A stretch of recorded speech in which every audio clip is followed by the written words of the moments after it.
Good morning, everybody. Welcome to the Tellor Dev Call, November 14th. We're about a week away from Thanksgiving in the US. And I guess the first order of business is just to let everybody know that we got control back of our Twitter account, and we're happy about that. But let's get started on the actual dev call. Through the last basically half of the year, we've been focused on developing Tellor Layer. Tellor Layer is going to be the Tellor chain, and we're building several parts of it, including the actual Tellor chain that uses Cosmos SDK, and then a Litecoin bridge, eventually also a token bridge, and then doing some user contracts for people to be able to upgrade to be able to use Tellor Layer in the future from EVM chains.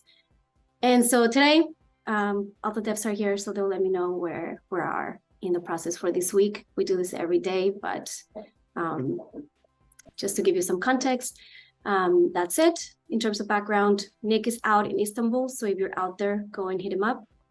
And yeah, let's get started. Who wants to go first? Akrem? Sure. How's it going? I'm working on the aggregate methods still.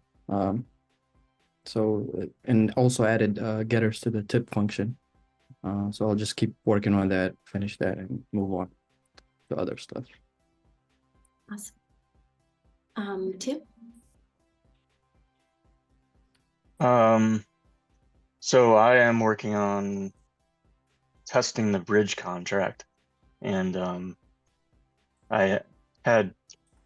having some issues, I think, with the data encoding. I had one hurdle that I got over yesterday with calculating like the data store hash, but the validator, like the state proofs on the light client side, are still just returning false, and that must mean that there's something wrong with the data encoding, because I'm calling our Cosmos chain API and retrieving all the relevant data, encoding it, and then inputting it into a Solidity contract. And yeah, there's not a lot of feedback. It's like you're feeding in like a million different little pieces of data, and then in the end you just get true or false. And kind of like troubleshooting that. And so the next step is to like try to query these things on Cosmos, on the Cosmos side, to verify my encoding. But yeah. And then the other thing is we have a user that was interested in our snapshot Zodiac module. So this is something we've had available for a little while now, but it's just a way of, Snapshot is a service that allows you to do off-chain voting. So people use their Ethereum address to sign a vote, but that stays off-chain. And then in the end, all those results can be aggregated and put on chain. But as is, Snapshot doesn't really have a decentralized way of doing that. It's kind of been a way of taking a temperature of a community's vote. But Tellor has a way of putting those snapshot results on chain. So we have a contract for doing that. And it also is connected to Gnosis safes. But anyway, so we have a user that's interested in that, but they need some troubleshooting as well. Well, thanks, Tim. Dan? I made a PR for the registry tests, and I'll try and get the workflow up today.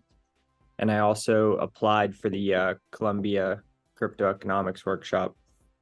So maybe see you there, Tim. Hopefully. Awesome. Awesome. Ryan? I went ahead and updated Gnosis mainnet's address on the data feed, so we should be seeing those pop through now. Let me know if not, or let me know if you have any issues. But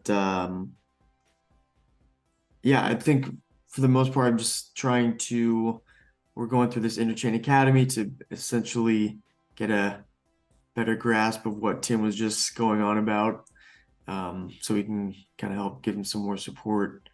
But I would just like to learn more about this whole Cosmos ecosystem in general, be able to lift the hood and see what's going on. So I'm spending most of my time going through this academy to learn the ins and outs. Yeah, I mean, it's definitely gonna be important for all of us since Yeah. it's basically gonna become Tellor. Akram, you're doing an amazing job with this. We're trying to catch up to you, but we're getting there, and we'll definitely help out eventually with testing. Spuddy? Hey, so I have been working on Interchain Academy also. I'm gonna be a Go expert in no time. I was just talking to Banjo about some quick fixes to the docs because some of the info in the docs is not perfectly up to date ever since we deployed the new gas saving contract. I got a question for Akram, but it's just like, I don't know, this is just like this is a developer conventions question. Does it make sense? So where we're at with the disputable values monitor is we have the main one with like the main branch that is still using Twilio. And then we have another branch that Akram made where he's fixed. Wait, I'm not actually sure what the status is of the main branch. I'm confused about the branches. What I would like to have is just one branch that we're working on, but I have a branch that was going to merge into his branch. And if we could just like merge my branch into his branch, then I'll work on his branch. Does that make sense, Akram? Yeah, I was thinking more to merge the confidence branch where it uses the Discord to the main, and then we can work off of that. Since the Twilio is, that's it. That's it. That's probably dead, right?